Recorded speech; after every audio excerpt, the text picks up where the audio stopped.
Olá, graça e paz, meu irmão e minha irmã. Estamos iniciando a leitura da Bíblia em 365 dias, uma dose de amor com a palavra de Deus. Hoje, no 339º dia, trago para a leitura e comentários bíblicos o livro do profeta Zacarias, capítulo 7, livro de Salmo, capítulo 130 e o livro de Atos, capítulo 12. Neste momento, você precisa estar de posse de um bloco de anotação, caneta ou lápis. A Bíblia, tão importante quanto a sua leitura diariamente, nos aproxima de Deus, fortalecendo assim a nossa fé e a esperança. Enquanto você prepara o nosso kit de fé, trago uma mensagem rápida. Todos nós temos a necessidade de estarmos em comunhão com Deus diariamente. Comunhão esta, agora, a leitura da Bíblia. Orar, meditar, refletir. A Bíblia Sagrada está cheia de promessas. Precisamos acreditar na palavra de Deus. Alimente a sua fé. A sua palavra tem muito mais força do que as coisas contrárias. Estamos vivendo um tempo em que devemos abrir os olhos. Satanás não está aqui para roubar o seu carro, sua casa, sua roupa, seu apartamento, celular, relógio. Ele vem para roubar agora esta semente, este estudo bíblico, a sua fé e os propósitos que Deus tem para você. Precisamos usar todos os recursos que Deus tem nos dado, incentivar a leitura da Bíblia, estudar. A Bíblia Sagrada nos faz gerar a fé, nos faz ter o alimento, a cura e a restauração. A compreensão da palavra vem através da revelação pelo Espírito Santo. Senhor, revele a compreensão de sua palavra. Jesus Cristo, me dê compreensão de sua palavra hoje e sempre. Em nome de Jesus, amém e graças a Deus. Se desconecte de tudo e permita que a palavra do Senhor adentre em vossos corações. Vamos para a leitura no livro do profeta Zacarias, capítulo 7. O jejum que não agrada a Deus. No 4º ano do reinado de Dario, no 4º dia do 9º mês, que é o mês de Quisleu, a palavra do Senhor veio a Zacarias. Ora, o povo de Betel tinha enviado Sarezer, Regem-Meleque e seus companheiros para suplicarem a favor do Senhor, perguntando aos sacerdotes que estavam na casa do Senhor dos Exércitos e aos profetas: devemos nós continuar a chorar com jejum no 5º mês, como temos feito por tantos anos? Então a palavra do Senhor dos Exércitos veio a mim, dizendo: pergunte a todo o povo desta terra e aos sacerdotes: quanto vocês jejuaram e prantearam no 5º e no 7º mês durante estes 70 anos? Será que foi realmente para mim que vocês jejuaram? Quando vocês comem e bebem, não é para vocês mesmos que comem e bebem? Será que vocês não ouviram as palavras que o Senhor pregou pelo ministério dos profetas que nos precederam, quando Jerusalém estava habitada e em paz com as suas cidades ao redor dela, e o sul e a Cefelá eram habitados? A desobediência foi a causa do cativeiro. A palavra do Senhor veio a Zacarias dizendo: assim falou o Senhor dos Exércitos: julguem segundo a verdade e sejam bondosos e misericordiosos uns com os outros. Não oprimam a viúva, nem o órfão, nem o estrangeiro, nem o pobre, e que ninguém faça planos para prejudicar o seu próximo.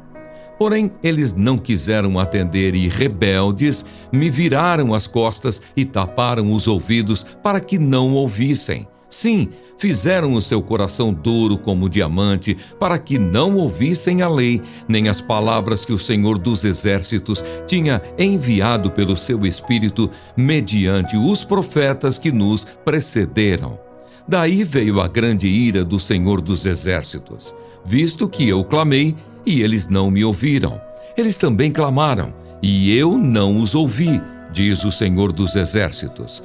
Com uma tempestade eu os espalhei por todas as nações que eles não conheciam, e a terra foi devastada atrás deles, de modo que ninguém passava por ela, nem voltava, porque da terra desejável fizeram uma desolação. Amém. Compreendendo o livro do profeta Zacarias, capítulo 7. Para lembrar os acontecimentos em torno da destruição de Jerusalém e do templo, 4 novos jejuns foram adicionados ao calendário religioso dos judeus exilados na Babilônia, conforme capítulo 8, versículo 19. um no 10º mês, quando os babilônios iniciaram o cerco à cidade, outro no 4º mês, quando os muros das cidades ruíram, um terceiro no 5º mês, lembrando que o templo fora queimado, em um jejum que deveria ser realizado no 7º mês, quando o governador judeu Gedalias foi assassinado, conforme Jeremias capítulo 41. Uma pergunta significativa era: agora que o templo estava sendo reconstruído, era necessário manter a prática do jejum no 5º mês, que relembrava quando a casa de Deus estava queimada? Exposição bíblica dos versículos 4 a 7. Zacarias não lhes deu uma resposta imediata. Na verdade, só mais tarde o Senhor revelou sua vontade acerca desta questão, conforme capítulo 8, versículo 19. Primeiro, era preciso tratar com as atitudes do coração do povo. E eu encerro a compreensão no livro do profeta Zacarias, capítulo 7, trago a exposição bíblica dos versículos 11 a 14. A questão central não era a destruição do templo ou a dispersão do povo, e Deus deixou isso claro. Essas foram as consequências dolorosas que se seguiram a uma longa cadeia de causas. Recordar eventos dolorosos não faz sentido se as razões pelas quais as tragédias aconteceram não forem lembradas. Se as causas forem esquecidas, as consequências, por mais vívidas que possam ser, serão apenas lições desperdiçadas no passado. Ao desconectarmos o pecado de suas consequências dolorosas, muitas vezes nos vemos repetindo a mesma transgressão. Vamos para a leitura no livro de Salmos, capítulo 130. Das profundezas clamo a ti. Cântico de peregrinação. Das profundezas clamo a ti, Senhor. Escuta, Senhor, a minha voz. Estejam alertas os teus ouvidos às minhas súplicas. Se tu, Senhor, observares iniquidades, quem, Senhor, poderá escapar? Mas contigo está o perdão, para que sejas temido. Aguardo o Senhor, a minha alma o aguarda. Eu espero na sua palavra. A minha alma anseia pelo Senhor, mais do que os guardas anseiam pelo romper da manhã. Mais do que os guardas pelo romper da manhã, espere Israel no Senhor, pois no Senhor há misericórdia. Nele temos ampla redenção. É Ele quem redime Israel de todas as suas iniquidades. Amém.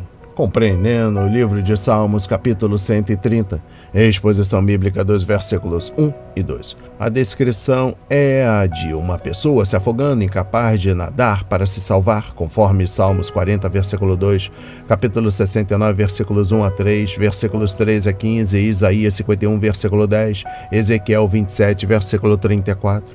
O tempo do verbo clamar indica que o escritor vinha clamando no passado e continuava a pedir ajuda quando escreveu o Salmo, pois, sem a intervenção misericordiosa de Deus, morreria.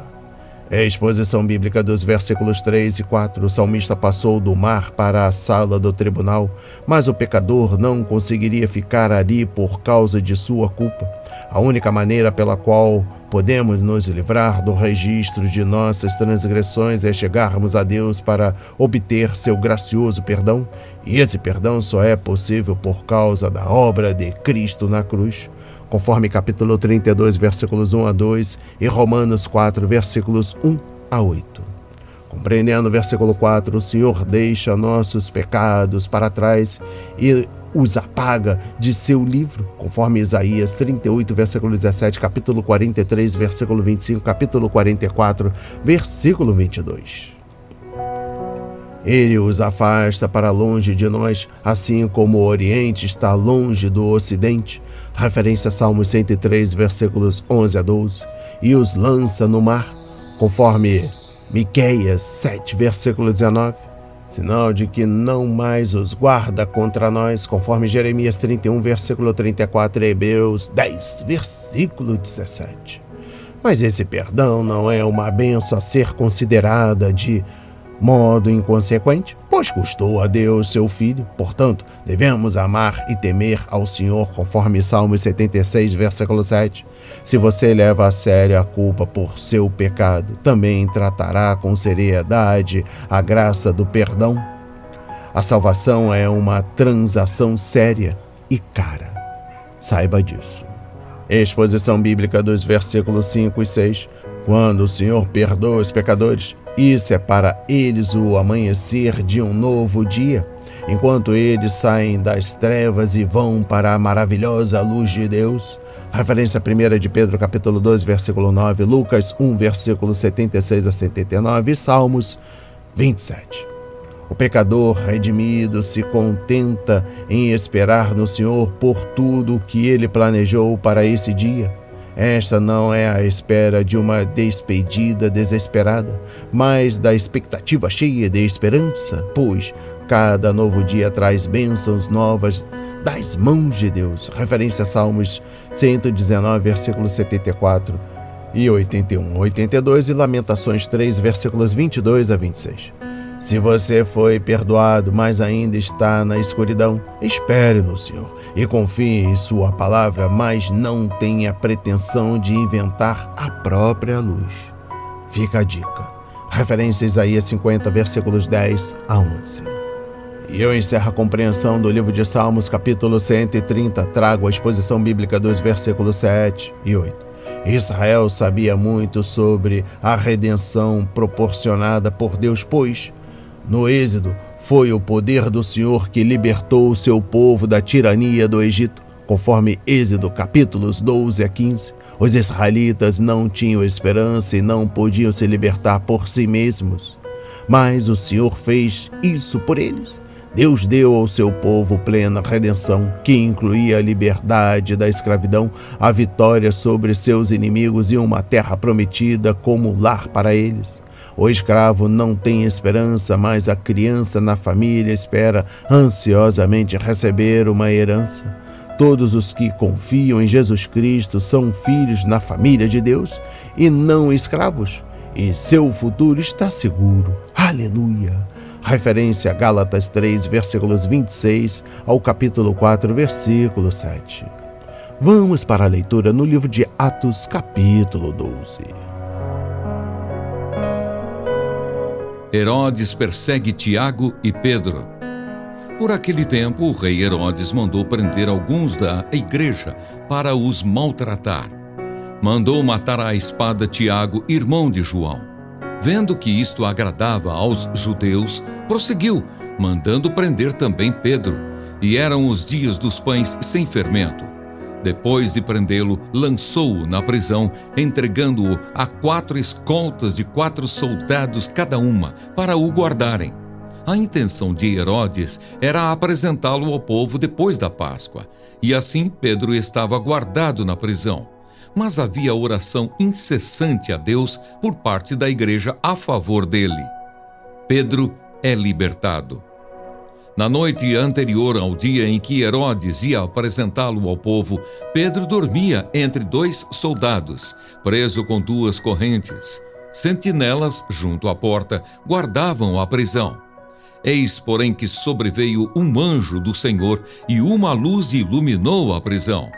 O anjo tocou no lado de Pedro e o despertou, dizendo: "Levante-se depressa."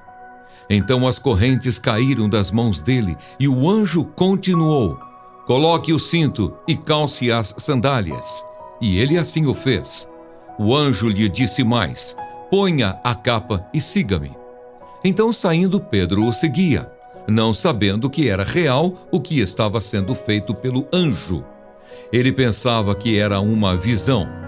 Depois de terem passado a primeira e a segunda sentinela, chegaram ao portão de ferro que dava para a cidade, o qual se abriu automaticamente, e saindo, enveredaram por uma rua e logo adiante o anjo se afastou dele. Então Pedro, caindo em si, disse: "Agora sei que, de fato, o Senhor enviou o seu anjo e me livrou da mão de Herodes e de toda a expectativa do povo judeu."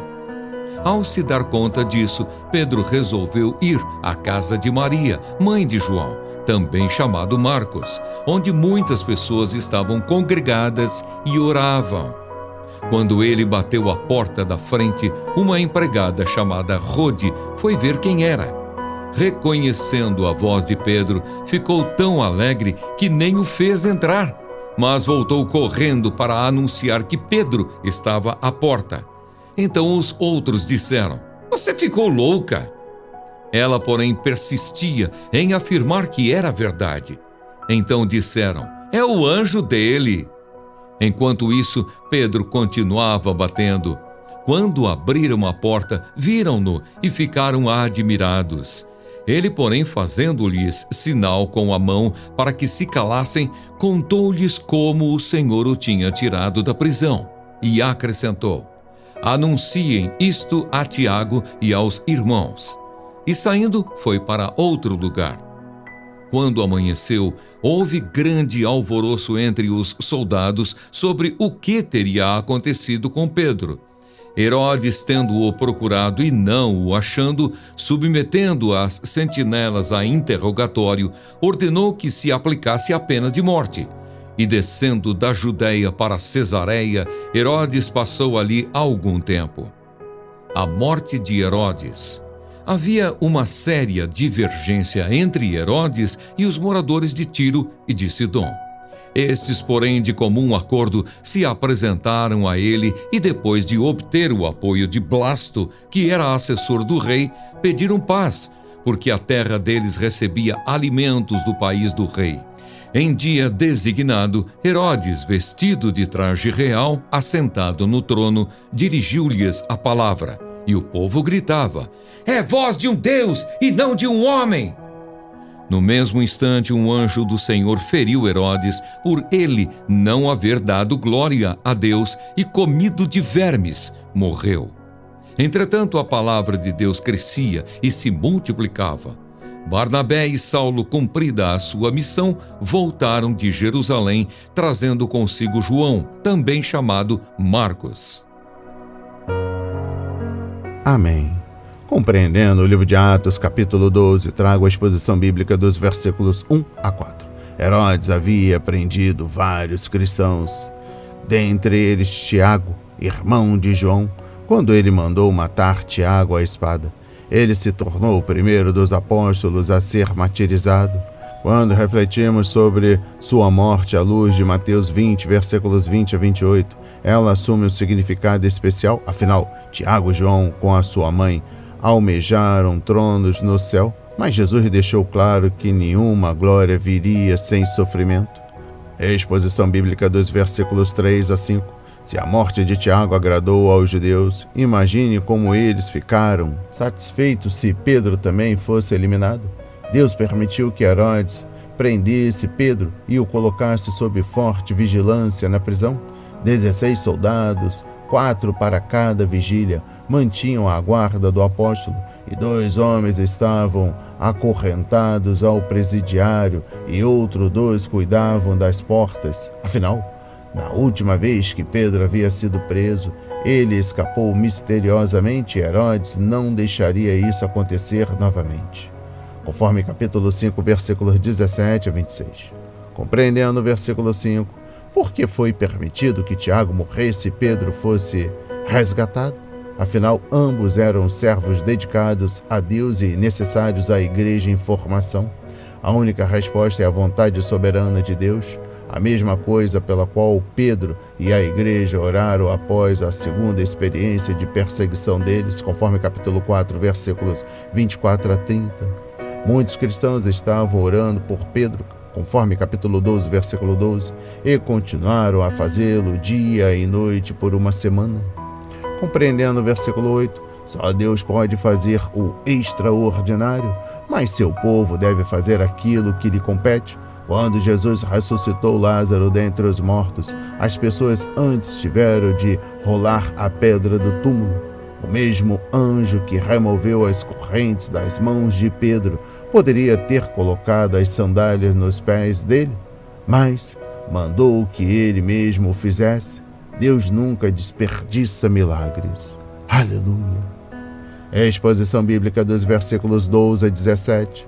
Quando nos lembramos de que muitas pessoas estavam orando e que essas ações eram realizadas de maneira fervorosa dia e noite ao longo de uma semana e que tais súplicas estavam focadas especialmente no livramento de Pedro, a cena descrita aqui se torna quase cômica.